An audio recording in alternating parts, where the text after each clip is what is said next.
So hey guys and welcome है आपका wave of wrestling के एक और एपिसोड में। और इस एपिसोड की शुरुआत हम सबसे पहले करेंगे बैड बनी की न्यूज के साथ हैं। और बैड बनी को लेकर हर बार डब्ल्यूडब्ल्यूई में एक्साइटमेंट लेवल रहता है। जैसे ही रेसलमेनिया और रॉयल रंबल आता है, चांसेस बहुत ही ज़्यादा रहते हैं कि बैड बनी जैसे सुपरस्टार का रिटर्न होता है।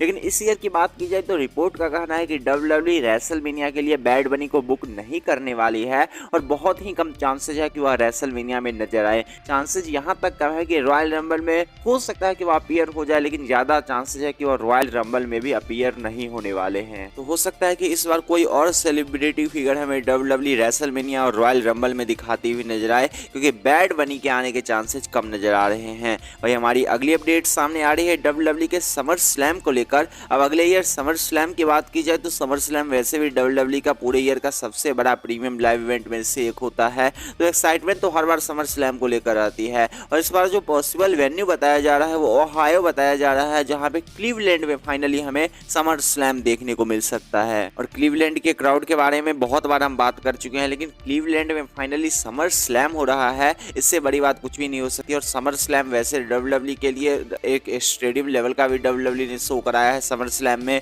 तो समर स्लैम बड़ा शो तो होता है और रेसलमेनिया के बाद बहुत बड़ा शो इसे माना जाता है। और फाइनली इस बार समर स्लैम क्लीवलैंड ओहायो में हमें देखने को मिलने वाला है। तो हमारी अगली अपडेट सामने आ रही है सीएम पंक की तरफ से। अब सीएम पंक ने खुद ही रिएक्ट किया है अपने डब्ल्यूडब्ल्यूई रिटर्न के बारे में। रिएक्ट किया है, इसका ये मतलब नहीं कि वह यह कह देंगे कि वह डब्ल्यूडब्ल्यूई के सर्वाइवर सीरीज में आने वाले हैं, लेकिन जिस तरीके से रिएक्शन मिल रहे हैं सीएम पंक की तरफ से या फिर क्राउड की तरफ से जो रिएक्शन सर्वाइवर सीरीज को लेकर मिल रहा है, लगभग यह डन माना जाना चाहिए कि फाइनली सर्वाइवर सीरीज शिकागो में हमें सीएम पंक डब्ल्यूडब्ल्यूई में रिटर्न करते हुए नजर आएंगे। और एक बार फिर से बहुत ज्यादा चांसेस है कि सर्वाइवर सीरीज में यदि सीएम पंक रिटर्न नहीं करते हैं तो क्राउड कितना भी टॉप लेवल का डब्ल्यूडब्ल्यूई बुकिंग कर दे, सर्वाइवर सीरीज में रिएक्शन बू ही देने वाली है डब्ल्यूडब्ल्यूई को, क्योंकि एक्सपेक्टेशन लेवल जो है वह सीएम पंक को लेकर काफी हाई हो चुकी है। और सीएम पंक लगातार हाइप को इंक्रीज ही कर रहे हैं, जैसे ही बार बार वह रिएक्ट भी कर रहे हैं अपने रिटर्न को लेकर, जो फाइनली सर्वाइवर सीरीज में हमें देखने को मिलने वाला है, या इसका कहा जाए कि इसके मिलने के चांसेस,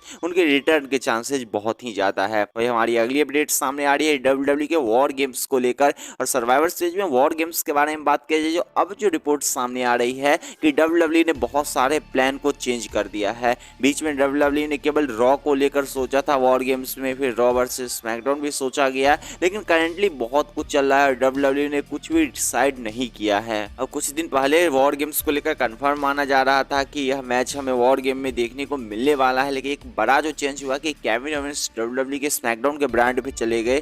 तो चेंजेस तो हुए हैं और डब्ल्यूडब्ल्यूई को कुछ न कुछ चेंजेस करने ही होंगे, लेकिन वॉर गेम्स होगा नहीं होगा इसको लेकर अभी भी हमें वेट करने की जरूरत है कि यदि वॉर गेम्स होता भी है तो कौन सा मैच फाइनली हमें वॉर गेम्स में देखने को मिलता है। और फाइनली वॉर गेम्स होता है तो क्या सर्वाइवर सीरीज के वॉर गेम्स में डब्ल्यूडब्ल्यूई क्या कुछ एक्सपेक्टेशन को पूरा कर सकती है। वही हमारी अगली अपडेट सामने आ रही है डब्ल्यूडब्ल्यूई के कल के स्मैकडाउन में रोमन और एले नाइट के सेगमेंट से पहले रोमन के रिएक्शन को लेकर। और रोमन ने फाइनली रिएक्ट किया है कल के एले नाइट के सेगमेंट से पहले। उनका पहला रिएक्शन देखने को मिला है उनके ट्विटर हैंडल पे, जिसका स्क्रीनशॉट देख सकते हैं, जहां लिखा है tomorrow night your tribal chief will be blessing SmackDown on FS1. One last face-to-face before WWE Crown Jewel. Let's see if you are as good as you think you are. LA Knight के लिए काफी बड़ा challenge होगा Roman को इस तरीके से face करना, क्योंकि उनके कैरियर के लिए यह बहुत बड़ा मोमेंट होने वाला है कि क्राउन जूल में अपने मैच से पहले फाइनली आखिरी बार वह रोमन को फेस करने वाले हैं और उनके पास प्रूफ करने के लिए बहुत कुछ है।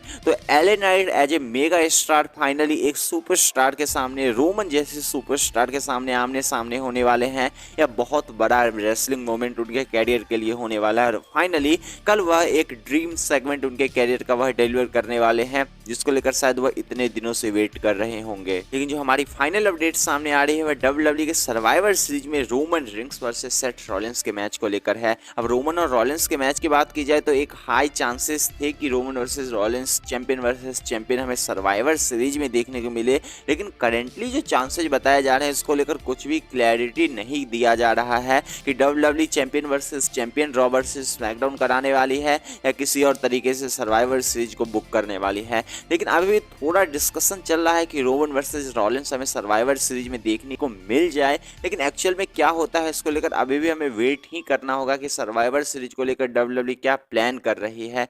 लेकिन सर्वाइवर सीरीज में यदि रोमन वर्सेस रॉलिंस WWE कराती है तो यह एक काफ़ी ग्रेट मोमेंट होगा। और वैसे भी हम इसके बारे में बहुत बार बात कर चुके हैं कि रोमन और रॉलिंस की हिस्ट्री क्या रही है, लेकिन फिर भी हमें वेट करना होगा कि सर्वाइवर सीरीज को लेकर WWE फाइनली डिसीजन क्या लेती है।